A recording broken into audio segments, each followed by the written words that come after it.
bana ya Congo mbote na bino bisika nyonso bozwami toye isusu na rubrique na biso ya sika. Tout Congolais doit aller en justice.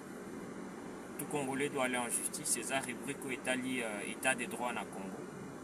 C'est ça rubrique où étali justice pour tous. C'est ça rubrique où ezoko telemela ba impunité. C'est ça rubrique où ezoko telemela ba deux poids ba justice à deux poids deux mesures. C'est ça rubrique où ezoko telemela ba intouchable la République de la Gombe. C'est ça rubrique où ezoko promouvoir justice pour tous,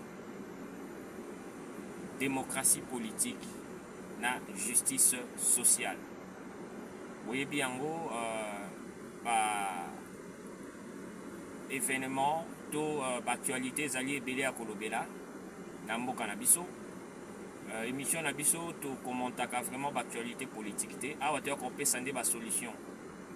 Parce que tout le monde qui est Congo, ils ont aucun déliboso, te mboka na biso, ils ont besoin de kakasima. Bato bakotanga bazokozwa ba diplôme bazokozwa ba mayele bazoko voyager bazoko mona libanda mais na kati ya mboka évolution moko ezate ba dirigeants irresponsables et incompétents, peuple naïf, distrait, inconscient, naïbité qualification ni nakobakisa, une police médiocre, faible, rafleur. Na évité na kopesa banso kombo nini. Bravo na FRDC na wazalendo pour na kosala na est. Tomoni ba vidéo zo circuler na réseaux sociaux soit disant bazo recruter ba jeunes. Soki ezali à solo ba jeunes bana Kivu. Boyebi idéologie, ne jamais trahir le Congo. Vous comprendrez? Soki za ba Rwandais bazo recruter bino bokota. Lokola bazubino leke ba boma bino. Boso babomi ba jeune bako s'emparer na mboka ba vieux bako sécurité. Boko tabozo manduka ba Rwanda le bo beta ba officier Rwanda na masasi. Ne jamais trahir le Congo. Mais ce que zali FRDC na wazalendo.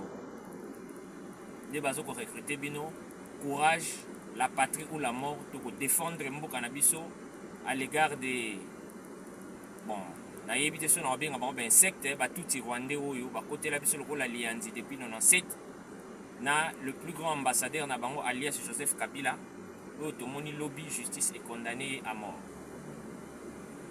En tout cas, bon, on va rapidement parler sur cela, sur condamnation alias Joseph Kabila, et puis tout passer dans la rubrique Nabiso, parce que l'autre est que la mingi éducation. Éducation. Moi, on a la à RDC, tout le monde Congo et Betaki na Sénégal. Moindre distraction, la police biso na martyr, de moni peuple buki ba stade, ba kiti na stade. Boyebi pasi oyo. Boyebi difficulté oyo gouvernement zanango pour nako rénover stade. Pour que stade soit homologué. Bozo se rappeler na ba qualification mo ba match ya Congo betamanga na Lubumbashi. Parce que stade de martyrs est homologué. Le stade on a coûté ça non à toilette à bien. Le stade on a coûté à toilette, c'était sécurité à pas mbezalakati. Il faut vraiment un bon gestionnaire ou un bon management pour un stade de martyrs. Pourquoi ba autoriser rabat ba kota na mabanga, est-ce que ba contrôler rabat ba kota na ba sachet? Pourquoi on autorise la vente publique na kati ya stade? Or au lieu que non ba kocha ba cantine batu bazoya na stade wana bazana posa komela mai bazana posa kolia na mi-temps bazo somba mbongo zokota na caisse à l'état. Mais vous autorisez les chailleurs, les vendeurs. D'ailleurs, vieux gouverneur à Kinshasa, vieux Daniel Bumba. Na Kinshasa, il faut qu'on interdire la vente ambulante. Batu wana batekaka biloko ya kotambusa. Condition d'hygiène ni bazaka nango. Bango mona bazo tambo na samoi, salité motoki, bazo kwanza, bazo kota toilette. Bazo teke la batibiloko même quand bien même que bazo tiamo na sachet. Vraiment c'est contre l'hygiène. Moto azo teke loko akolia il faut azala sur place. A vandi, to azana kati ya boutique. To azana marché public. Mais moto azo kote kabilia ko tambola c'est contre l'hygiène déjà parce que déjà biloko za exposé na ba poussière, na ba aérobie, ba microbe o etambola na mopepe. Donc nyonso na émission na biso tozo ko apprendre. tolobi te ke toleki l'état congolais na mayele, tolobi te ke toleki ba dirigeant congolais na mayele, mais mayele o nzamba pesi biso o to ko sala na mboka ya bato, il faut to tiango pe au service ya mboka na biso. Tokoya kaka te na buzoba mboka ya ba trafic d'influence, mboka ya ba détourneur ya ba droit ya ba denier public, mboka ya ba miyibi. Tomoni Vital Kamerhe a été destitué, il a démissionné. En tout cas, c'est vraiment une bonne chose. Les acquis souhaitent à peuple congolais. Papa Vital Kamerhe, oui, barango procès à 100 jours, peuple a tikala na posa. Peuple a na soif ya procès wana ya 100 jours. Bambongo belé bunga pe ozongi sambongo. Yo na Jamal na yo, na batu na nyonso oyo basitaka na fiasco wana. Alors peuple a cautionné yango te. Peuple a limbisa OTP obima na ba circonstances moko mystérieuses. Pe oya okoma sous ministre ya économie. Naibisaka ba cadre à UNC. Grand frère Billy Kambale. Vieux Molendo Sakombi. Vieux Boji Aimé. Vieux Mayo Baudouin. Batu nyonso oyo ba cadre ba au cadre ya UNC. Kamerhe akomaka président. Et simba te, même si boyoka na président senini na tche candidature à tricher babimisi e ko simba te. Kamerhe otika oza président na Congo te. Soka força ki akoko mata premier ministre, mais président sa rezoa ngo te. UNC na bino wana bobimisaka candidat mususu. Lokola ba parti politique ya Congo ezalaka sans idéologie, ezalaka vraiment na médiocrité. Ezalaka toujours que soki président asali parti na ye, moi si na ye aza vice-présidente, soki aza te bana na ende bako remplacer. Vous voyez? Et voilà. Bolukata so boluka mi d'achature kuna, boye pas na congolaise te. On a été à Boutama na Congo. Elle a la nationalité congolaise, mais aza congolaise d'origine te qu'on se le demande. Mais sinon, ba cadre ya minene baza wana ba Baudouin Mayo, ba Boji Sangare, ba Jolino Makelele, tous ces Billy Kambale. Boluka, pour ça la congrès, pour sa président à UNC, Oyo a causé la main propre, ou encore représenté parti valablement. Pour Vital Kamerhe, c'est fini. Même poste à l'Assemblée nationale à Zouana et à Soukande. Kamerhe doit retourner en prison. Kamerhe mérite la prison. Ce qui Moutamba au peuple à Lingui, il a été condamné à 3 ans de prison. Kamerhe doit faire au moins 30 ans, 10 ans ou 30 ans de prison. Je sais qu'on est parce que la condition va quitter là, le peuple faut plutôt déposer plainte. On ne peut pas tolérer dans une république qu'on ait des gens qui dilapident l'argent de l'État, une population pauvre, une population meurtrie. Na hôpitaux zate, ba hôpitaux miki eza ba ki se zate, ba classe donc ba enseignant bazo futa maté, ba militaire so baza médiocre ba policier wana, c'est parce que ils sont mal payés. Dans des pays sérieux, un policier fout la ndakouté. L'État il fallait construire ba habitation ou ba habitat, ba appartement, ba maison, na moi quand moko boye, oyo que chaque policier avant d'avoir ndezaka na bamboka nyonso. Policier a refouté la ndakouté. Moi na policier azotanga na bekole à l'État, azozwa ba soins gratuits na hôpitaux à l'État. Policier aza na salaire neso bopesaka yo ata bopesaka $200 wana.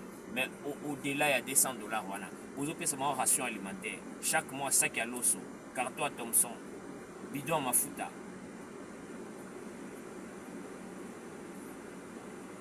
Hein? Donc sécurité alimentaire. Sécurité à bas soins médicaux ya yé moi si na ye na bana na ye. Sécurité scolaire au tokolo bayango ou éducationnel ya bana na ye ba ko tanga gratuitement. Ba policier on a ba se comporter. Et puis et loko ezo sala sous que ba policier bas à la médiocre, c'est parce que ba condition à recrutement. Vous les recrutez où? Ce sont le kuluna, les voleurs, les chégués, les bandits. Ba onyo soza ko sala désordre pe crime na mboka wana na Kinshasa de sikoyo bakena ko légaliser on a la police. À vrai dire criminalité à Kinshasa. Parlons particulièrement de Kinshasa parce que c'est un phénomène qui est presque partout. que ce soit à Lubumbashi ou dans des provinces, mais dans la province, c'est plus moindre que la Kinshasa. Tous ces policiers travaillent avec les officiers de la police et de l'armée. En connivence, c'est tout un système. Tout le monde a c'est de la mascarade. Na Congo, on a prison et tondi, na ba innocent. Prison et tondi, na ba tumoko boye, bazo ko incarner système du mal. Ce qui bouti ko sala, ba gouvernant congolais, l'État congolais. Kako on a parce que aller dans tous les pays sérieux. Tout en Afrique, parce que surtout bito ke na poto, te kuna ba leki biso na ba Afrique du Sud wana kaka. Na ba Zambie. Les pays anglophones, les pays anglophones, les policiers, mais ils se comporter. Ils ont quand même la conscience. Bon recruteur à Batouana, c'est ce que je disais. Ils sont dans la rue, ils sont chégués, ils sont kuruna, brutal, ils sont CV, ils sont est-ce que les policiers ont un Congo? Bon, ils ont sauté. Je parle de 95%, 95%. Bayibi kutanga bako telemisa un étranger pena mondele boy na ville ba telemisa le pesa document kende kana ba souci à tout mona comment bazo rafle peuple mboka nini o ba futaka $10 pour déposer plainte. La plainte doit être gratuite parce que muto sali crime un citoyen congolais a kosenga l'état rendre justice mais bazo senga mbongo basengena mbongo ya plainte basengena mbongo ya biki na papier. Comme si l'État congolais a zangi mbongo sombi la bango biki na papier na ba bureau wana nani ya ba binte kwa ya salité ba policier na ba tenue ya salité. Allez bon toke kanga mutango bo futa biso mbongo ya makolo ya déplacement na éviter la police en bazanga na mituka bazanga na ba moto ba koya makolo futi ba wana mbongo bake bakangi mutu wana ba ye na ye wana on a la police ba yokaka mutu sur PV. Il y a un officier o babengaka officier à police judiciaire OPJ akoyoka yo na PV azu PV no a transféré na tribunal mais ba policier à Congo ya manzanzana ya salité bazino $10 à plainte ba futisio na mbongo po bakende kokanga mutu ngo bake bakangi na ba condition moko inhumaine brutale médiocre ba ye na ye wana ba sambisi ka wana. Donc police comme une au tribunal ba foutisi donc ba tcheka na boloko wana ya salité ba foutisi pe amande kaka wana ba kati pe likambuka wana ba foutisi pe ka amande kaka wana ba libérer pe ka wana. Non, ça ne se passe pas comme ça. Ça c'est une république bidon. Ça c'est un état bananier. Batloko la babiso o to tangi to boti bana tu as vendre na ba famille na biso na ba bêtise bon ya Congo. Non, faut Congo ebunga. Il faut Congo ebunga. Justice pour tous. Ba samba kana la police té l'état il faut créer ba tribunal de paix na Kinshasa. Par exemple à Kinshasa, nous en a 24 communes. Il faut qu'il y ait au moins dans chaque district 2 tripés. Ya minene. Biloko ya mi amatete ya mike wana tezo ya 12 portes. Ya minene. Ceux qui sont en mesure à 12 pour chaque commune ou bien chaque tribunal par commune. Il faut pas s'attendre à un tribunal mi-balé. Chaque jour, il y a des infractions. Les policiers congolais à Kangana pour l'infraction. Il y a des yibi, il y a des master yibi, il y a des corrompus, tenus à salité, nous autres solo, chaussures non surées, dit moi je suis une autorité de l'État. Na moni policier na tenir salité, chaussures non cirées. Azoko sengambo. La cortège na tambola na ba pem. Allez, arrêtez ces policiers. Policier Azali, agent de l'État, fonctionnaire à l'État, le premier agent de l'État, les plus mieux payés. Napoto. Ah Napoto. Le fonctionnaire de l'État les plus mieux payés. À part ba membre du gouvernement. C'est la police. Police à cause de la médiocrité, ça image ya mboka. Et tant que la frontière wana, au mona, ba policier en Ngambu, hein, tout le ba frontière, ba lufu, ba bakasumbale ça ou bien kuna Équateur partout ça va fond boka na sonité comme la police ya Zambie na bateni na bango ya vert wana ou bien la police ya Angola ou bien la police ya Rwanda kako to finga ka oyo. Il faut qu'il y ait une réforme de haute taille, mon vieux Jacques Chabani. Naïbio très bien, oui, bien très bien. En tout cas, la police n'est image ya mboka. Soki mboka wana ezali par terre, la société est conservée parce que nous n'avons pas de police. Il faut interdire qu'au kenge la ba moto, ba 207, ba police ba salaka patrouille na butu parce que insécurité leki. Donc na mboka memata ba côté la toza muyibi numéro vert ezalaka te oyo ko benga ke la police a sala intervention. Soko za na mwa numéro ya mwa mutu moko bengi kuna na kati o commandant soki nani ba oyebi so mwa eto ezati to kenge la ba moto, to kenge la ba 207 bindu ki esala te. Ça c'est quelle république? Biso na émission na biso toya ko critiquer ka gouvernement parce que le gouvernement a tellement na babu ebele que ce to bito ba nous critiquer avant moi. On a été tout ça combien de mois en train de critiquer parce que dans tout le secteur mais tout le secteur clé to pesa ba mayele obiso to yebi obiso to moni na poto obiso to yekoli na poto parce que Congo wana batu pe bazana droit ya ko vivre vie ezaka moko vie ezami balete na mokili nzamba pesi biso bomo ipema to vivre mbala moko il faut vivre le bonheur ezaka te batu mususu ba vivre dans la médiocrité ba vivre dans la souffrance ba vivre l'enfer sur terre. Nayoki, le gouvernement a eu décision que pour réguler la circulation routière, Bako, Bimisaba, garde républicain. Oui, d'une part c'est mieux parce que les chauffeurs au Congo, surtout les couleur jaune, les 207, les ce sont des gens très indisciplinés, ce sont des délinquants. Ngana na Congo na koti na taxi, chauffeur a brûlé ba feu rouge en plein boulevard de la Gombe. Comment on appelle ça? Boulevard Lumumba. Na circuit mais monsieur ça ne va pas. Feu rouge, téléma.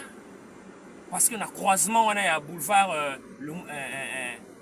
pardon, boulevard des 30 juin, on a bien au boulevard Lumumba. Na Sosimat. Mitu comme ça, donc tant que vous télémi na rouge, né na zabo. So télémi na feu rouge, kou neza vert. Donc tant que vous brûlé rouge, mutu so ko ya vert, mbalamo katisi, obomisi bat. Mais ce sont des gens mal formés. Bazata n'a permis de conduire. Na komi na Lubumbashi, na so ça permis de conduire bazo kamo, balo na Lubumbashi a permis za la raté.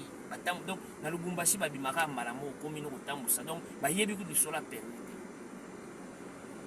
Ces gens sont têtus. Si un chauffeur, nous sommes la policier, mais monsieur, ça ne va pas. Ça, c'est une autorité de l'État. Attaque toi à médiocre, attaque toi à sengombo, attaque toi à tenir à salité. Attaque toi à monokosolo, ou bien assurer la botte na été, ou bien à longi, ya face à peau. Mais tu dois quand même le respecter. Dans un sengi, ma document à motuka, au bimisi au pesi. Ba sengi permis au pesi. Sosa na moto le bio sa na moto.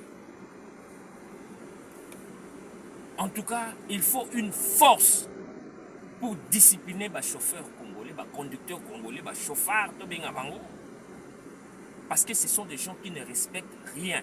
Ni les autorités routières, ni le code routier, ni les règles. Il y a l'État, il faut avoir un système, il y a un contrôle technique. Roadblock.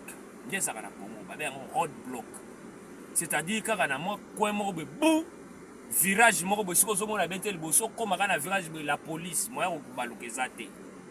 contrôle technique parce que ça a mis tout comme ça les gens na frein na Peugeot mais moteur ya Renault na Mercedes mais moteur à Mazda et ko boma batu ils ont na frein ya ko pomper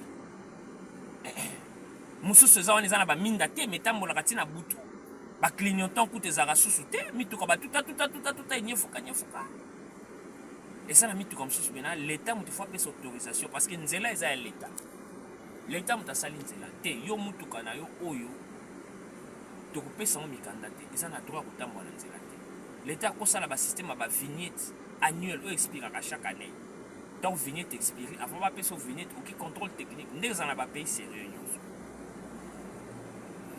parce que beaucoup de batouana Mais si vous avez toujours des voitures ou des chauffeurs bidon, bon, batouana baza ponako, bangi sa ba chauffeur ba tempérer, pour contrôler ba permis, pour contrôler mituka. Mais ceux qui tout ça na mituka mabe. La cause, oh ils ont ça là qui va monter HPL les Congo parce que mituka est belé ils ont mabe. Na mona qui gouverneur de la ville à Salaki système, il y a ba mituka où tambola na ba jour impair, jour impair. Oui, c'est aussi bien. Mais tu occupes pour classifier mituka monsieur tambola kaka na moto. Parce que mituka monsieur na mo eza soni. Ozana ba mboka baninga ozona mituka sika. Mais Congo baki mbambala do ozoma pena mutu ekende ya kotenga mabo. Alignement exact. Donc dans Congo, il faut système de contrôle technique. Au moins, on a mis tout les bélés au limon à la circulation. Et ça, quand on a sommet pavement, le côté où on a bricolé, quand on a moteur et un moto, il y a 3 pina, quand on a la voiture, allez comme au Kende. Et ce qu'on a un embouteillage, il y a caca dans l'État, il faut qu'on crée une société à transport alternatif. Parce que tant que la salité, on est au transport et comme à passe.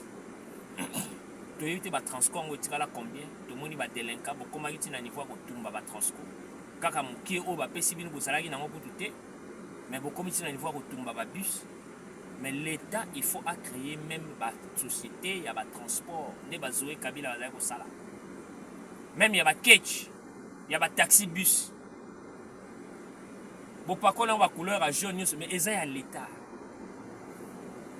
Bolongo la ba système na bino ba carte parce que eloko pe komi ko bouleverser ba chauffeur ko kima ko sala ba demi terrain ba système na bino ba carte au policier futa raté policier aura salaire il faut futa parce que chauffeur a son bagage carburant il faut futa ou soit botia ba futa à la moitié policier a ko futa te ceux qui a na tenir à la police asa en plein service mais o asa na tenir te asa na bilan maintenant ndaka zo ke ne course na ke ne mena masangane aketa la moitié na ye il doit payer les transports.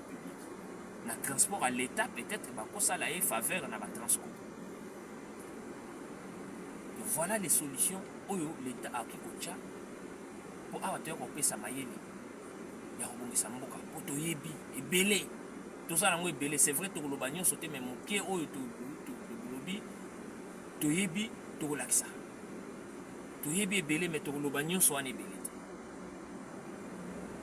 Donc, il y a ici, Kotia, bah, former une armée spéciale. Parce que garde républicaine, il y a garde républicaine, il y a police routière. Il faut former une vraie police routière. Natanga Kala, Natanga ya Mzee Kabila, au Bazako là, jaune, Bazako tellement na coin à triomphal, on a côté à stade des martyrs. Yomoko somoni ba moto na bango na ba casque ya pembe Bazako là, ba moto, Yomoko bank po bako landa yo tina suka.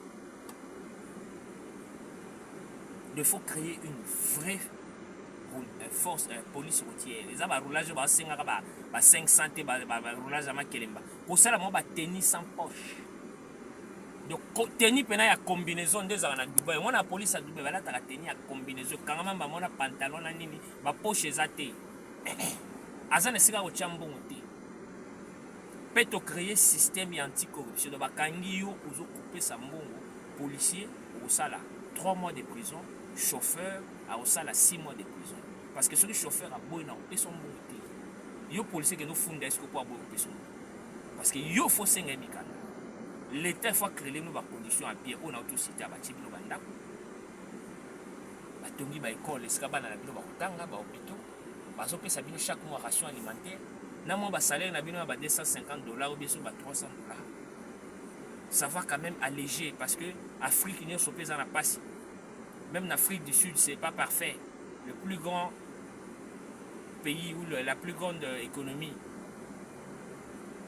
Mais, les policiers, baza kaka parfait, c'est-à-dire baza richité, baza fonctionnaire à l'État. Donc, parce que communication, c'est la plus grande ou le plus grand facteur à développement. L'homme doit produire, doit travailler, nous sommes les arananda côté, nous sommes les ala quelque part. Donc d'une part, tu dois quitter ta maison, de ta maison à quelque part, au sa musala, au zongana pourquoi. Donc il faut les cananzela, voies et communication, transport. Le transport, c'est un domaine où écoute ça belé. dans l'État. Bamande, contravention, système à corruption, tout ça, il y a anti-corruption, tout ça, autocolaksa l'État. Comment est-ce qu'on peut lutter contre la corruption? Il y a roulage, il y a chauffeur. Comment est-ce qu'on va mettre des taxes, des amendes, des contraventions? Il y a un système, il y a un radar, il y a une caméra de vitesse. C'est facile. Parce que dans le Congo, c'est comme si les chauffeurs ont lesquels roulage dans la alors il faut créer les force à et il faut que ça le contrôle public, roadblock, le contrôle routier pour na prévenir ça ba mituka misusu oyo ezali dignité ya kotambola na nzela oyo créer ba accident la ba embouteillage ko discipliner ba chauffeur na ba chaîne ya télévision ya ba radio na ba panneau publicitaire ko pesa ba message ba msuku bazana ba yebi code de la route te abima kaka bazaka na receveur azotindika mutuka na parking ayebi ne code de la route te. Il faut que ça va session na ba TV na ba panneau pour la ça va te ba signe et beli ba bota musa mutu bana komote. Voilà un peu mai matali o wana mai matali caméra to baki yango UNC aluka candidat mususu parce que pour caméra c'est fini. Il faut zonga na prison pour un dossier à 100 jours péable bossa na mutuni ka koma président. Vraiment c'est une utopie, c'est un rêve irréalisable. Vous savez quoi, on a référé na comme en Zambie. Caméra ici mbaté même ata ba noméo ba mindele ba buzobo ba Louis Michel na ba Tony Blair ba ya ko sala ya ko nommer Hippolyte Kanambe alias Joseph Kabila Hippolyte Kanambe. Ata ko mokili bandela mi a zéro ba ni ba tia caméra et ici mbaté na mboka ba bengi ko. So ngo za la président katsa na Brazza ezape Congo ko ma président kuna. Bioke na Burundi na Rwanda, ba paye belé comme président. Na Congo, plus jamais un étranger. Oh, il y a Souka, étranger, Souka, alias Joseph Kabila, l'usurpateur de la nationalité. Oh, bah, il a eu la chance, la grâce. Il a dirigé Mbokana pendant 18 ans et c'est fini. Bon, Dolo Velasco, dossier propre à Kabila, la justice congolaise a rendu son verdict, la justice militaire. Mais moi, je pense que la justice a péché. Nous tous, nous sommes contre ces messieurs. Ces messieurs est le vrai problème du Congo, monsieur alias Kabila, alias Joseph Kabila. De son vrai nom, monsieur Hippolyte Kanambe. Il a été à la base, il y a pas tuerie, il y a pas massacre, il y a pas pillage, il y a pas bradage, il y a pas détournement, il y a désordre. Donc, moto pena a mis boulou yeke na Congo. Après la mort de M. Laurent Desmond. Moto ba Louis Michel, ba Robert Mugabe, ba Tony Blair, ba imposa qui ba Paul Kagame na Congo pour bien piller le pays. Et il a bien fait son travail de détruire le Congo, la jeunesse congolaise, l'éducation, plus rien ne marche. Alors Montabongo, bisoto sepelaka toujours te que le président ne soit pas poursuivi. Il faut toujours un ancien chef d'État vivant, en paix. Ndeso aucun na Zambie, aucun Afrique du Sud, aucun na pays belé, Okuta quand même un chef d'État, un ancien chef d'État qui jouit de ses droits. Il y a sénateur à vie, Azo Vandalaise, Azo Sala vie parce qu'après la présidence il y a une vie. Parce que Ozo Salamana Joseph Kabila. Bon, Félix Tshisekedi pour nous abomité ou justice na ba preuve non te que non mutubo ya bomi ou akufa ki be charnière ne ba charnière amaluko Kabila salamaka tout ça o ba liwa ba chebeya Félix Tshisekedi on n'a pas encore de preuves mais ce qui peut salamina Félix Tshisekedi subira la même sort que Joseph Kabila. Il n'y aura pas de poids de mesures. Alors tout Congolais doit aller en justice, justice pour tous, justice sociale. Oza gouvernant, oza mokambi, Kamba na boboto. Moko azalaka ministre provincial, garde du corps na ya bomaka moto. N'habite j'oublie le nom. Akota boloko. Kokasate so oza mokonzi, obomi batu, osali ba trafic d'influence, osali ba but de pouvoir, justice ekolandela yo après. Ba juriste, il est temps, ba procureur, ba magistrat, tout le corps judiciaire pour comprendre que c'est vous qui avez le pouvoir de juger même le chef de l'État. Biloka ba immunité wana il faut tout dans la constitution. Tout le monde en Afrique du Sud, le président Zuma. Président en fonction. Mazo qui est justice. N'importe quoi. Les militaires ne sont pas criminels. Alias Joseph Kabila condamné à mort. Mais moi je pense que la justice a péché. Il fallait vous payer 50 ans de prison. Parce que pourquoi je dis ça? Les lois Félix Tshisekedi dit à cause de la babu. À ça monte. Babandara toujours bien. Bon, c'est vrai, Kabila Babana parce que Bayana a rébellion. Basala massacre na batingi tingi na makobola na bamungunga bazoya nzela nzela boma bakoti na pouvoir na ba Jem Kabarebe babomi bomi do ya Kabila kuta banana identité alias Joseph Kabila. Mais tout le bela bato babandaka bien. Bon Mobutu kuta banda pouvoir na coup d'état. On dira pas kabanda bien. Laurent Désiré Kabila kutu ye bayaka na ye. Donc lui c'était un marionnette, il n'avait rien. Bazué badju ba Rwandais na simba batie congolais liboso kudu to kende biso tozali ba naïf te beta maboko to bengani Mobutu libérateur soi-disant. Mais Félix Tshisekedi dit quand même c'est un civil maboko pembe azana makilate abandi bien. Mais asuki ça peut bien. C'est vrai malgré bilan les aussi mbaté social les athées justice mawato. Mais côté crime de guerre parce que Kabila est condamné pour usurpation de la nationalité, crime de guerre, crime contre l'humanité, pillage, bradage. Donc, il y a un dossier belé. Quand tu as dirigé un pays pendant 18 ans, vous ne pouvez pas diriger dans toute impunité. Il y a pas infraction ou pas criminalité grave. Donc, c'est un criminel. D'ailleurs, et puis il est encore condamné pour mouvement insurrectionnel. Donc, c'est-à-dire financement de la rébellion. La rébellion, nous avons M23, nous avons AFC, Corneille Nanga. C'est Kabila qui est le parrain, avec son mentor Paul Kagame. Et Yori Museveni, nous avons Mindele, nous avons Misala Mindele. Un ancien chef de l'État qui finance la rébellion. Après avoir tué, volé, pillé, bradé, mis le pays à genoux, détruit tous les systèmes éducationnels, économiques. Allez, c'est comme si pouvoir, il y a Tata Nayo, peut-être combat Tata Nezaranani, j'ai encore oublié le nom, M. Kanambe, Wazara Master Laurent Désiré Kabila, le vrai père de Joseph Kabila. J'ai encore oublié le nom, tout le pouvoir, il y a Maman Naye, il y a Rwandaise, parce que Maman Sifa, ça Maman Naye. Même la prochaine, il fallait Maman Sifa témoigner, parce que Yé Moutabima, soi-disant Maman Naye. Oh, ya bota, il passe à mon amanono, moussous na ewa boa. Fallait professeur Ngoïmou Kenazala, à vivant, va interpeller. Bah, on n'aime pas ça, l'identité katangaise, bah, Kyungo à Koumanza, Balobango. Ce sont eux qui ont donné l'identité de Kabange, Kabila. Ou de son vrai nom qui est M. Hippolyte Kanambe Kazembere. Nous ne sommes pas. Nous sommes contre lui. Nous sommes contre le mal que ces messieurs a fait dans notre pays. Mais nous n'allons pas nous jouir de sa mort. C'est un père de famille. C'est un père de famille. Malgré Abomisa Batou, père de famille. Il fallait que justice l'a rendu. Mais vous savez, dans le droit, un juriste, un magistrat, un juriste, tout le bagarre communément, un juriste, c'est tout à la fois. Sauf moi qui ai étudié des droits, j'ai étudié Moko et puis ça la moto parce que juriste a zagnon son embarras. C'est un économiste, c'est un philosophe,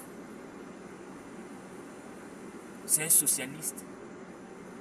Donc quand vous faites le droit, quand vous êtes du juge magistrat, il faut à la une, à la page, où il y a bagnoso. Autant l'appel à la justice, parce que condamner quelqu'un à mort, c'est bien. Nakaya Kabila, normalement, il fallait la condamner à mort par pendaison publique.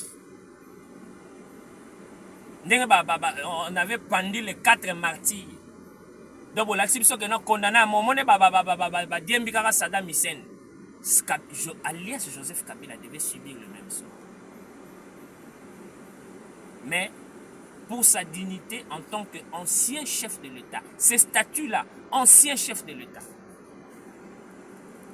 pendant 18 ans. 18 ans, c'est combien de mandats? Par mandat, les lois, 4, 5 ans fois 2, 10 ans. Donc, il y a ça, plus de 3 mandats. 3 mandats, donc presque 4 mandats. et pour protéger les statuts des anciens chefs d'État. Parce que ceux qui, président Salmabé, vous condamnez à mort. Mais bah, tu sais que tu as peu de lingolongwate. Ceux qui sais que tu as longo, ouais, ouais, sima, soit ça peut parce que pouvoir est langue saka. Pouvoir est la masang, est quit. Au Zalawana, au Banosala, Maramususu, autant aux Zalaki, aux Zolo, Maramusu, mais tant au commun à 4 comme ça, Maramusu. Les Zalako, la Moutazu, quit. Il s'est enivré. À comme au Salam Makamoko, au conscience et évité. Seuls les gens qui ont la maîtrise des. Bah, c'est calmaka, bah, c'est contrôlaka.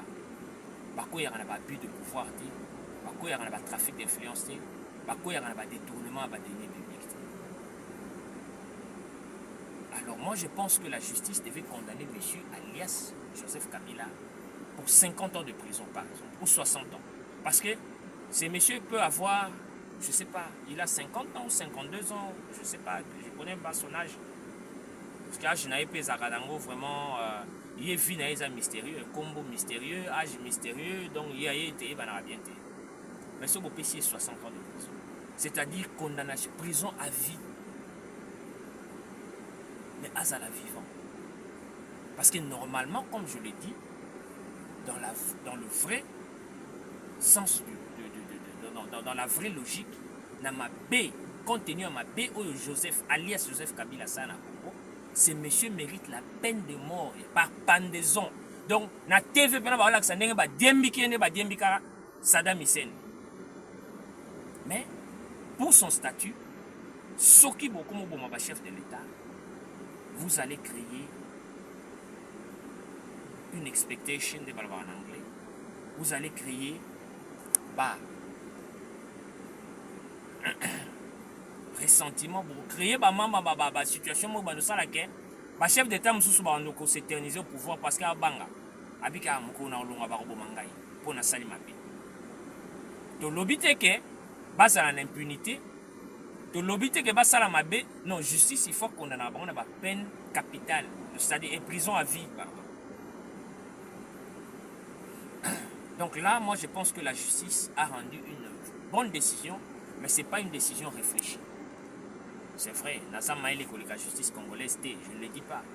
Mais nous voyons la rationalité, c'est-à-dire la logique des choses. Parce que même Tshisekedi, après son pouvoir, il sera poursuivi, au détournement, à Salagiboy. Il y en aura toujours, parce que tous abattus, Monsanto a raté. Dans le pouvoir, ils auront toujours na berre. Oh, à Salagiboy, l'autre ministre, Katumbi, c'était qui? Excusez-moi. J'ai encore oublié le nom, Chéribien Okende. Tu sais qu'il dit derrière ça. La justice fera des enquêtes. Au Teta, Moussoussou, il y a eu motivation. Il y aura une part, Barobeng Sarayata, à qui ne justifier. Voyez, et Rosala. Mais si tu sais dans le bani, Ngaïpe. Baya condamné à mort. Tikana s'éternise à pouvoir, on a changé la constitution, on a tiré. La justice, tant beau rendre la décision. Vous devez être rationnel, vous devez faire face à la logique, à la réalité.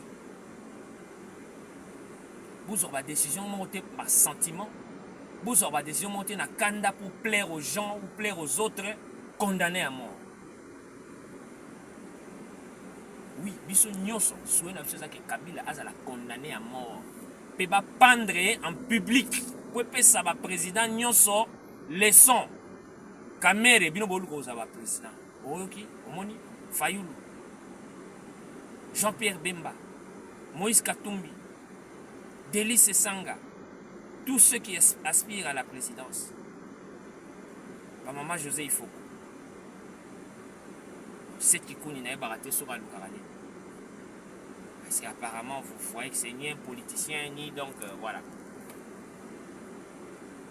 Donc moi je pense que la justice a péché, a commis une erreur de lui condamner à mort. Pourquoi on peut s'attendre à 60 ans de prison? Batubako condamné à mort le nanga wana, par mouvement insurrectionnel, par rébellion, parce que lui n'est pas président. On peut le tuer. Et Nanga sera tué, il sera pendu. Parce que biloko wana justice asalaka eza mpona kopesa bato leçon eza teke mpo bayini bato non c'est pour donner des leçons nga mpe na congolais naza boye ata kutu folie yango ya mboka nakezwa minduki nasala rébellion na mboka nanga mpona boma natangisa makila bandeko nanga je le ferai pas même si bamede des millions je le fais pas si nanga koma mokonzi je vais aller postuler ata bobotonga bakare minier baposte depuis na banda kosenga depuis 2019 nayaka na Congo wana tout le temps derrière CG Kabouya les autres demander des postes bapesaka te nazongaka nanga nakufa te nalia mbongo ya pouvoir oyo te depuis na banda depuis bakota 2019 ata $1 ya pouvoir ya Kabila nalia yango te ya Tshisekedi pardon nasengaka poste nazelaka baconsultation nazelaka banomination eyaka te je fais ma vie je travaille je vis avec ma famille la vie continue mokolo goya et Dieu merci je vais travailler je vais servir l'État je vais combattre les anti-valeurs mais au ria okenge osima mendu kosa rébellion toyebi bato wana bacontactaka biso. Moi j'ai été contacté une fois par syndicat de Golo, paix à son âme. On a travaillé pour créer rébellion, un mouvement insurrectionnel et à combattre Kabila. Il y a Kabila les acquis logiques parce que c'en était de trop. C'en était de trop, des tueries, des infiltrations, des bradages.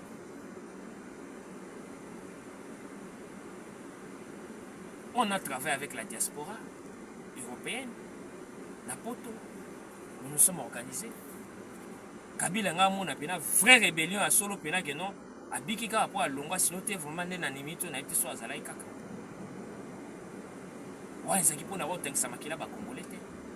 Notre objectif c'était de faire sauter ces messieurs. Nous étions avec notre frère qui est mort ici, Christian Malanga. Malgré qu'il y ait à Lekisi Mayele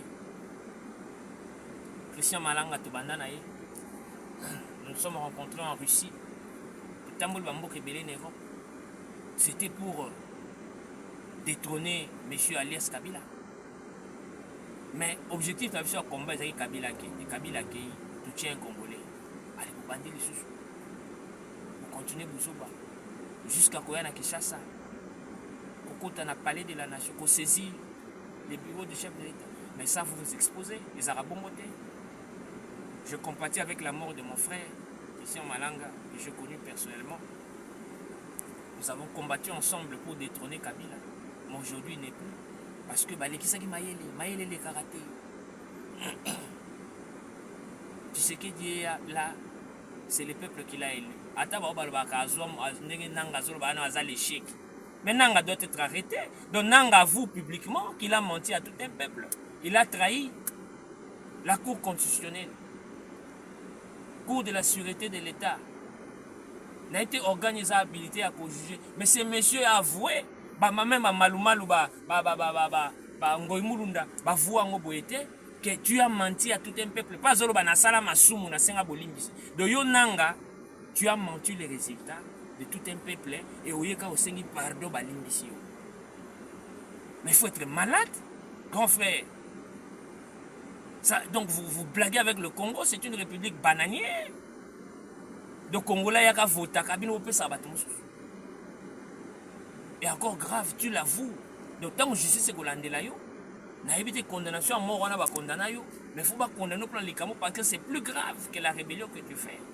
Parce que rébellion nous osala no bomi ba Congolais nous sauter. Mais ba voix ya ba Congolais mobimba nyonso oyo au transforma. Pe témoin eza yo moko monoko na yo kinwa kitakupikisha fimbo kinwa bilobela un leader un chef aloba pambate parce que maloba no yo zoluba eza jugé eza analysé eza pesé nanga avoué que c'est lui qui a falsifié les élections soi-disant. Il a nommé le chèque à la place de Martin Fayou. Donc ça, l'accord, la justice doit s'en saisir. Nanga, c'est nos frères. C'est mon frère congolais. Tous ces gens-là, Bazana Ewana, Henri Magie, Babi Simoa, tous ces... ce sont nos frères. mais eloko bosala eza yango te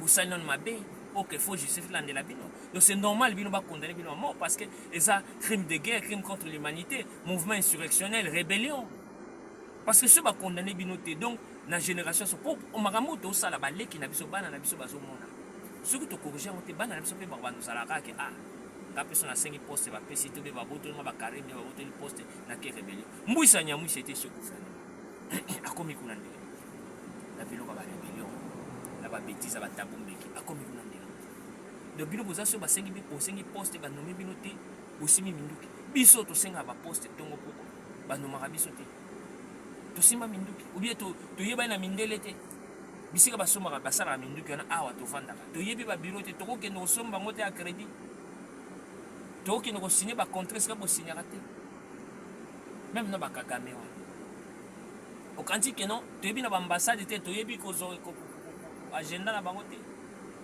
mais mpo ani tosala yango te c'est parce que tolingi mboka na biso on ne peut pas détruire sa propre maison hein na ndako na yo moko si ozwa lichette ozwi birin ozwi marteau bandi kobuka ndako na yo moko même ata na kota toilette kota cuisine to na véranda moko nyonso ozwa bandi kobebisa ndako na yo moko to bandi kocuba bana na moko bambeli yango tolobela éducation rubrique ya lelo ezalaki vraiment basée sur l'éducation. L'éducation est nulle au Congo. Il faut recommencer à zéro. Biloko ba belge ba elaka biso. Vous savez ces gens quand ils sont venus nous coloniser, ba yaka na système colonisation ezalaki sur tout le plan. Même spirituel, mental, psychique, physique, social, politique. Il fallait même que tu aies la langue na bango. Tala, nga vanda na mindele. Moni mundele. So lingi omonaf. Point faible na ye. Monta mundele ba dio fingo. Hey you. You see okay, I'll fuck you up. Hey you. Where I get you. Wait and see. I'll show you what I am. I'll show you what I can. Bazalaka bon. Alors en anglais ou en français, tu vois, toi, je vais te, tu verras, je te jure, je vais te faire du mal, je vais te montrer que c'est mon pays. Yo bano lo beka na lingala, to na mnoka mboka. Bayak ba, do bazunga kabani. Ngasi na comprendre pas. So ba bandika ko fingo be bane na musa parce que na misala to zawana bazaka ba jaloux baninga tout évoluer te so ba tuna iska moya ba bandi ba combat. Ngasi ko na banda ko attaquer bango na lingala. Bango beto na lingala. Pour Swahili les langues internationales ba ko yoka. Bena ndo beto na Chiluba to na Kikongo. Mona solution parce que moto asoba. Bayaka pona ko dominer biso to yeba même langue na bango. Colonisation pena ya bien zara ya ngona to bandu ba minoko na bango. De so tali système éducatif c'est comme si vous voyez colonisation en français. Na ba distraction ba mathématiques biloko donc rien de biloko ba koko na biso batanga. Bakoko na biso batangi ma mère femme noire femme africaine oh toi ma mère je pense à toi oh dama toi qui me réveilles ce qui nini les laboureurs ses enfants prenez de la peine c'est les fonds qui manquent les moins un riche laboureur donc biloko wana nyonso koko na nga tangango mama na nga tangango ngana tangango bana na nga ba tangango bako. L'éducation doit cadrer aux réalités sociales culturel ya mboka ndenge mboka ezoko évoluer na modernisme oyo éducation peut faut évoluer bana na biso bakoba notanga makambo biso totanga te parce que même psychologiquement mentalement ozomona ke baza plus éveillé que biso makambo bana biso bayebi na monde lelo biso toyebi yango te tokola na ba téléphone te biso omoni ba téléphone en Afrique na 1999 ngai téléphone portable biso na simbi na 1999 tant Celtel na Oasis tokoli na ba iPad te tokoli na ba Nintendo tokoli na lelo na ba Xbox o toza nango te biso ko na ba Nintendo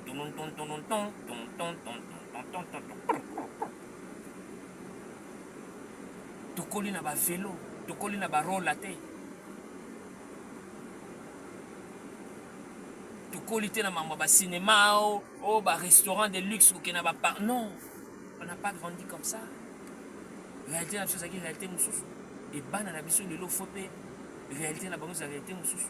Même sur le plan éducation totangisa bango eloko mosusu. Même à l'université tokozwaka te baplagia balivre baprofesseur moko boye bato bakoma ba 1940 ba 1950 bozwa nango bafotokopie basyllabis botangisa bato bathéorie et à la fin de compte alongi na ye collation mutu zéro.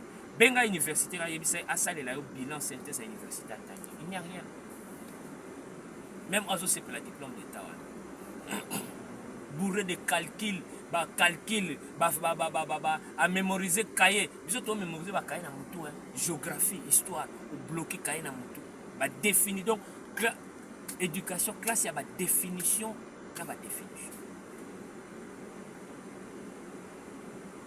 Mais moi j'ai étudié en Afrique du Sud avant d'aller autant à la Poto.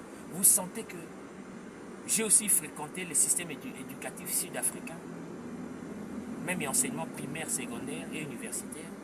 Vous voyez que il y a des excursions, même la Poto, c'est comme ça. On a excursion, voyage, découverte. Le monde d'aujourd'hui, c'est un monde moderne, c'est un monde pratique, c'est un monde pragmatique, c'est un monde réalistique. Ce n'est pas un monde, il y a des théories, il y a des définitions, il y a des histoires, il y a des Diego Kao, toutes ces futilités que vous amenez aux gens. Vous avez des définitions. Non, vous voyez la vie, à comprendre vie, à comprendre société, à comprendre les normes et la société, à comprendre les règles, à comprendre les valeurs, à lutter contre les anti-valeurs, à y avoir patriotisme. Donc, pour ça, la bêtise, que non, les Rwandais, Kagame, Bengibino, Kosko Sumla Mbongo, Bokeno aussi, ça va rébellion. Sorry. Avec alias Joseph Kabila, M. Polyte Kanambe. Non. Un vrai Congolais ne peut pas entrer dans ça. Bangomo ba Rwandais va s'organiser, ba kota na Congo en tant que ba Rwandais tout à l'heure. Na ki que bravo na FARDC, vraiment ba beti bango ba radar na bango ba tchaki pour na ba surveillance de l'homme. Donc vous sentez que le pays aujourd'hui est par terre. Pourquoi? Parce que le système éducatif a été combattu. Que ce soit dans l'enseignement. Oui, l'enseignement primaire, c'est normal parce que c'est normal, hein? Calcul écrit, calcul mental, phraseologie, lecture, dictée. On t'apprend. Mais à partir de l'école secondaire, et ça, il y a une définition. Au senti il y a des Européens, Botanga, géographie à Europe. Il y a Tokenangwa.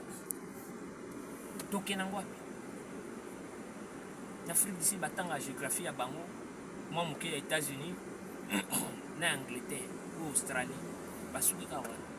au Sud-Africain, au Népal, Mongolie, aïe bien beauté, au Congo, aïe bien donc, au carte Afrique, batanga en beauté. Il faut qu'il y ait banane mboka na yo, makama mboka na yo, histoire mboka na yo, ba réalité mboka na yo.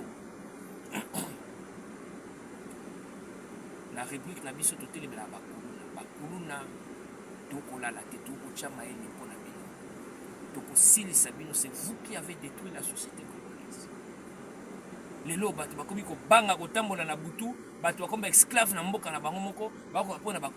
que vous êtes aussi en connivence avec les éléments de la police. 30 ans de prison. D'ailleurs, on a communiqué à la police, bravo, parce que nous sommes pas ça les amabétés. Bakomi kopé ça bat ba récompense ya bato ba la ça mais boké ba modo mususu ba welela mwasi bien ba swana ba zaka benemi akoki ne peut funda mutu faussement kaza. Il faut vraiment faire très attention qu'il y ait de vraies preuves. Bokanga ba innocent, bokanga ba vrai kuna parce que na Congo on a un problème, il y a jugement.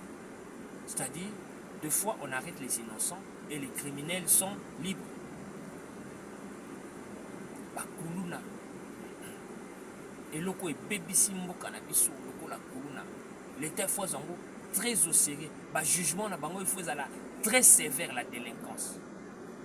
Il faut créer des emplois.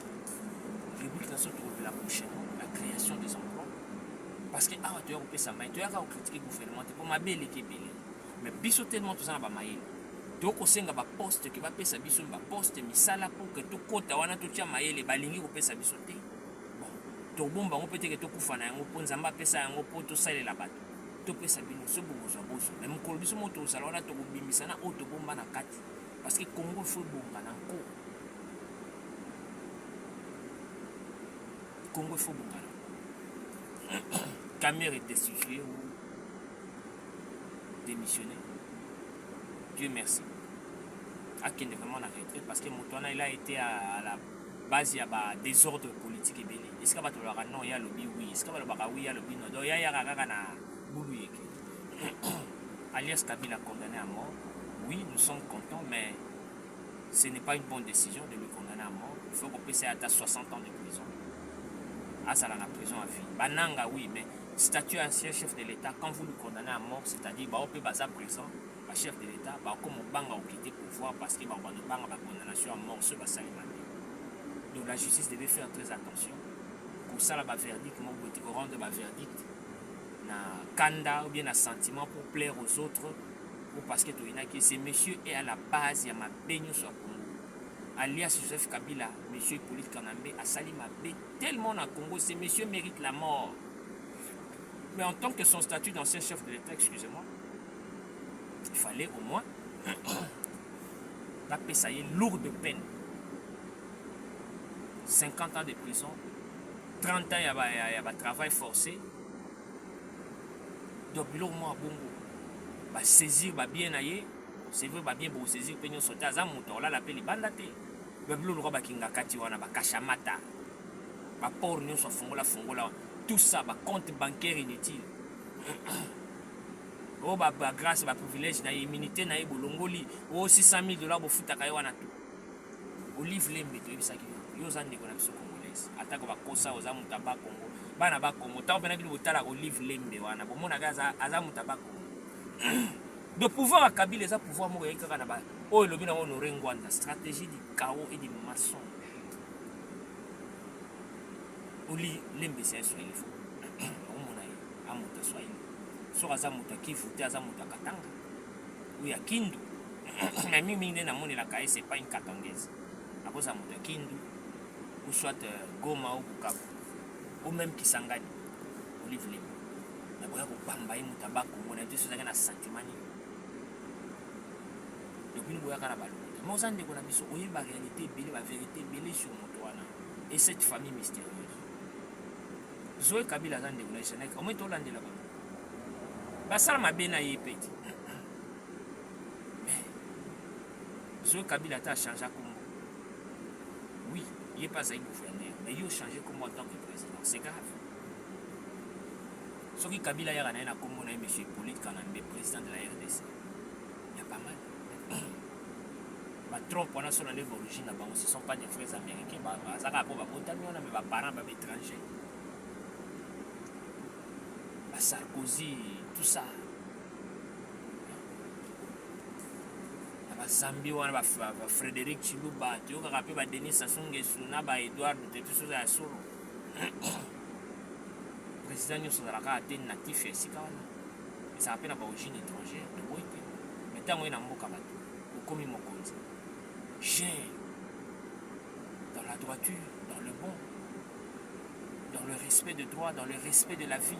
Pourquoi est-ce qu'il y a un monde dans les lois pour respecter la vie humaine? La vie humaine est sacrée. Tout comme ici, bomi. Liberté d'expression, les lois, c'est vrai, oui, même la liberté d'expression, tout quand même les lois, finga Tshisekedi na ninga osakanate. Natanga Kabila boza finga boy. Bajakindala, mon grand frère que je salue en passant à convalescent. Mais bilo bosa la wana, c'est comme si bino beaucoup moins on ça quoi ba héros. Ba Mike Mukebai, ba Daniel Safo, beaucoup ta prison, bobi mado au fingi ba boki na prison pour Tshisekedi na mabe. Ce qui dit pas comprendre ba no kanga bino souci. Parce que quand vous injurez un chef de l'État, il y a toute une infraction. Outrage, outrage au Premier ministre, outrage au ministre, outrage au député, outrage au chef de l'État. Parce que quand vous êtes chef de l'État, votre vie est commis sacrée. Vie n'a pas commis, c'est vrai, commis public, mais commis peu spécial. Vous engagez tout un État, toute une république, toute une nation. Asa mutu mobwete ninga pero rurara bakoma ko finga afinga Denise Nyakeru engeleka mwasiando pero rurara yo Denise Nyakeru mwasiandumba yo bimaka na ye. Ça, c'est quelle éducation, ça? Et vous appelez des journalistes, des chroniqueurs, des ramassis. Moutoumora rapport à l'école français, je ne sais où, à Simbi Micro, Internet. Amenez-nous les idées. Oui, Félix Tshisekedi a kokaté. Bilan na ezali négatif. Yemoko azawana yemoko. Avant que tolo bela yemoko Félix a bien que bilan na ezali négatif. A bien go. Même si bataille de paix bazo ça l'assemblant pour na masquer. Pour ni tolinga tokota na pouvoir. Et ça pour te sauver bilan. Pour te même moment maïle tozana on a ba réforme. Donc l'obité que tout l'équipe on a maïle mais mon tozana on peut apporter un plus parce que le président avait un problème d'entourage. Il a corrigé, il a vraiment corrigé son entourage, bravo. Maintenant ce que Félix Tshisekedi a tiré dans les cambouis, il y a choix de compétences.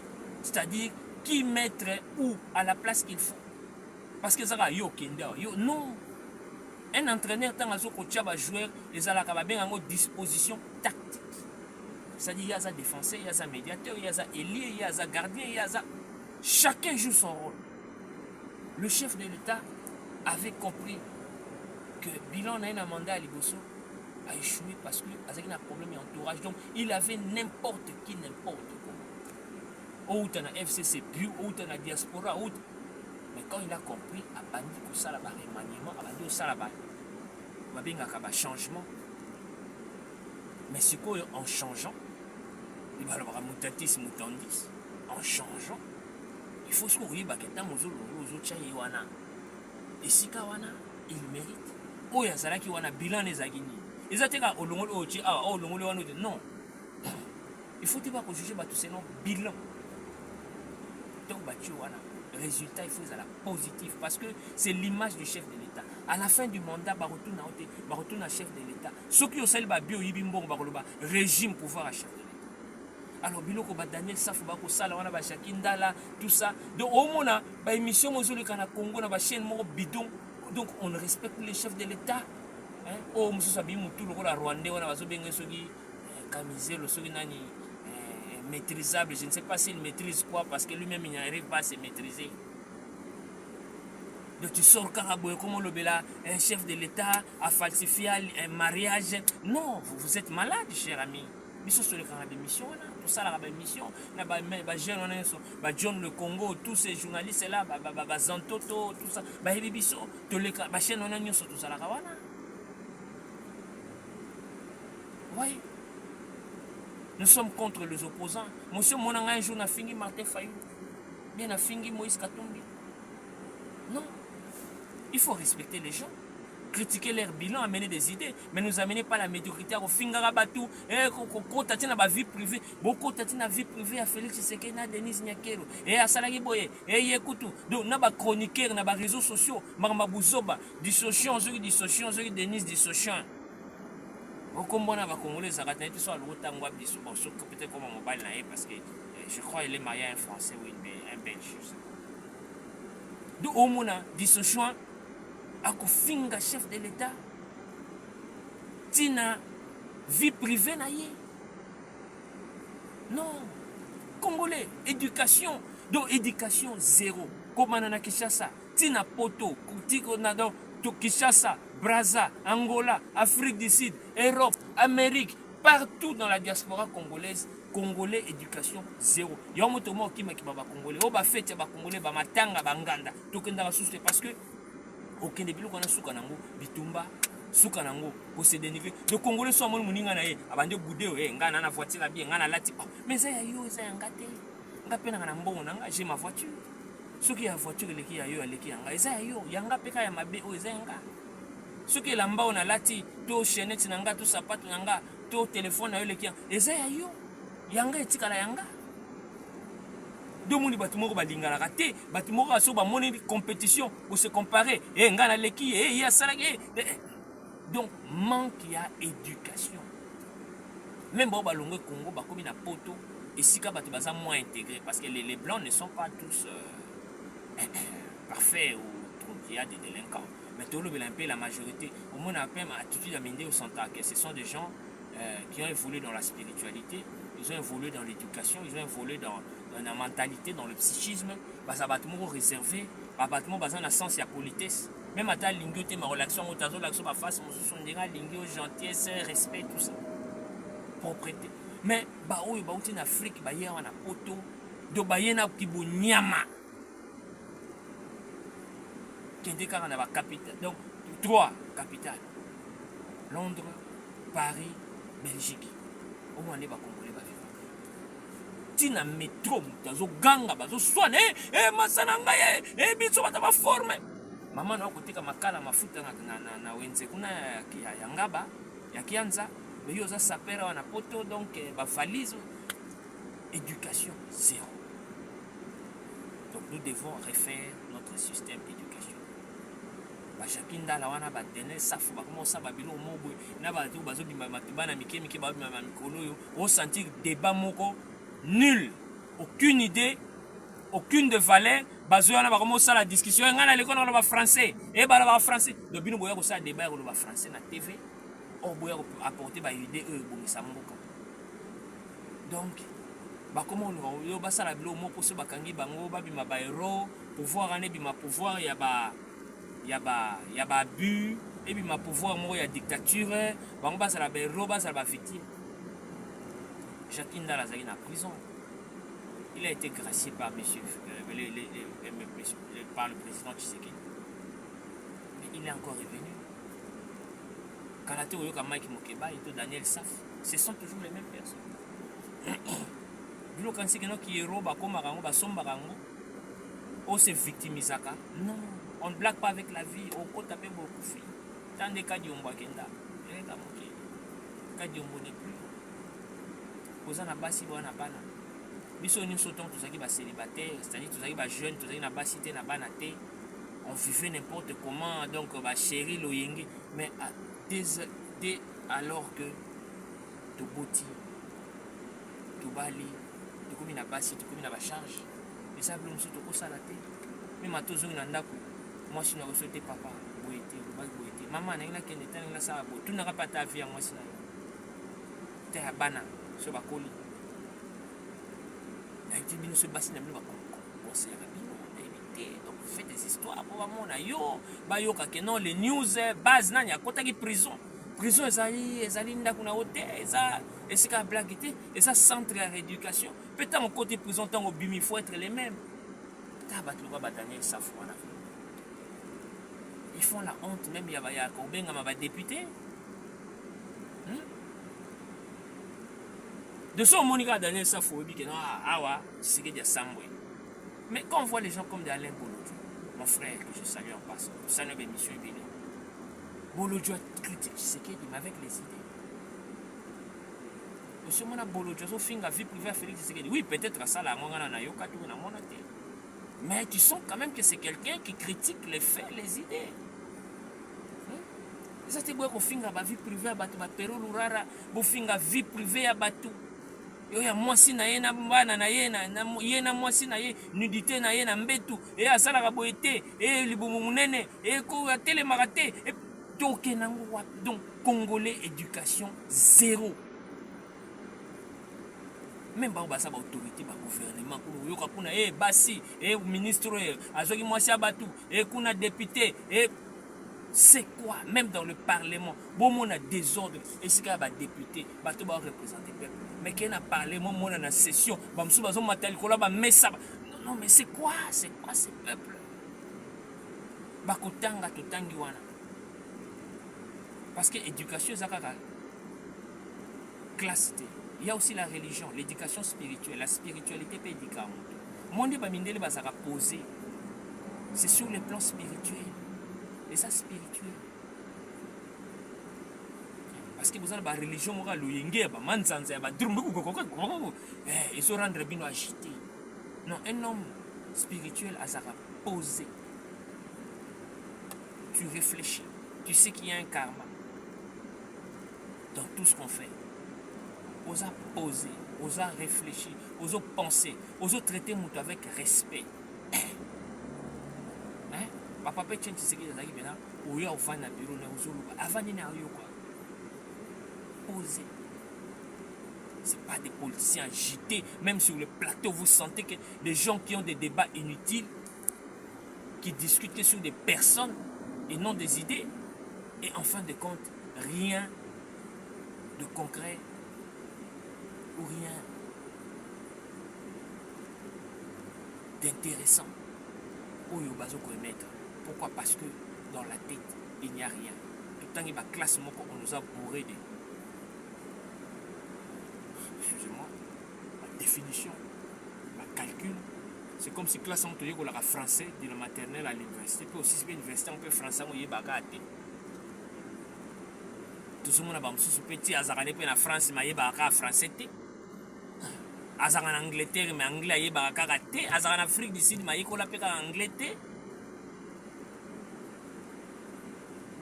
On a fait en Allemagne pendant 6 ans. Mais je parle allemand. Je parle allemand. Et là, quand je suis dans un sala, je suis allemand, je suis anglais. Parce que j'étais anglophone, il faut qu'on allemand. À l'époque, on a moi si on vivait ensemble. Moi si on a école sans allemand. Moi si on a autant de sanga. Ich habe, du hast, du hat. 1, 2, 3, 4, 5, 6, 7, 8, 9, 10. Moi, c'est autant que ça. C'est ce qu'on appelle l'intégration. Mais même les Congolais, les Africains, n'importe où, beaucoup de choses. Tout le monde Congolais parce que si on a les Congolais, ils sont différents des Africains. Les Congolais, tous sont différents. Les Nigériens peuvent aller dans la banque, mais regardez les autres Africains, ils sont calmes, posés. On ne sait pas ce qu'il y a de mal là. C'est parce que l'éducation des bases. Sur ce, en tout cas, Zamba Pambolabino, la suite au prochain numéro, nous devons partir. Congo et Kokomanako. Justice pour tous. Abat l'impunité. Abat le déploiement des mesures. Abat les détournements des deniers publics. Abat les antivaleurs. Vive le Congo. Vive la patrie. Nanga. Ici moi. Bino Banyus Bosaba rébellion. Botika Marambo Bosala. Botika Marambo ya Kagame. Bino Bana Bitinda ya Kagame. Botika Oliambo ya Kagame. Alias Kabila, condamné à mort. Oui, c'est bien, mais ce n'était pas une bonne décision. Tout le monde n'était pas passé à 60 ans de prison à vie. Ça serait mieux pour protéger aussi le futur chef d'État. Kamere, c'est fini. Bato Oyo Babuka qui quitte le stade des martyrs. La match à Léopard. L'État, il faut aller là bango, les vidéos sont là. Bopé ça va mbongo, bopé ça va communiquer. Même ils sont là. Il suffit de dire que non de bosali na bakuluna. Oh, tu as 500, comment on appelle ça? La rémunération. Nous sommes là, vous avez une vidéo, vous avez une vidéo, vous imprimez vous placez sur tous les 4 coins de la République ou bien de la ville. Parce que vous avez Kinshasa. Que ce que vous va payer sur 50 $. Parce que ces gens doivent répondre de leurs actes. Équipe Nini pour la rater. Brésil est pour la 7-1 en Mbokanaye. C'est pas parce qu'ils ont mené le Repolaté. Dernièrement, Real a gagné Atlético 2-0. Sur l'idée combien? Ma police 5 t. Hein? Équipe Nini pour la rater. Sénégal, on a police Angleterre. On a été. Sénégal, on a Yémoropé. Équipe Nini pour la rater. Pour beaucoup de Bouka stade. Pour beaucoup de Kiti. Oh, l'État sombi. D'ailleurs, on a même management du stade des martyrs. Dans la billet pour tout faire 50 000 francs. C'est pour éviter tous ces délinquants-là. À 70 000. Donc il faut élever les prix.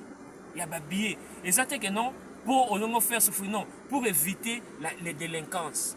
Les délinquants, pardon. Bateau yo bayaka au senti que o aye na stade était pour monter la match avec ko yiba ba téléphone, avec ko embrouiller bateau, avec ko saki kuluna. Voilà les résultats. Donc bino botika stade à la portée de tout le monde peut entrer. Ba match biso to kenara ba Ligue des Champions, ba match amené na poto.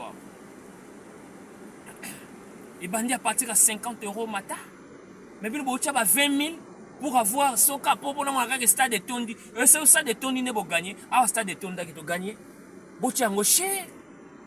Ils ont la chair comme trop cher pour que pas tout le monde ait un accès à yango, hein? Pour éviter bato aboye. Baya ko buka. Non, l'État il faut l'amener la batona au Kangabango parce que il faut quand même pour renouveler le stade, pour homologuer yango, tout ça, c'est de l'argent, vous coûtez l'argent à la République. Nzamba Batelabino, la suite au prochain.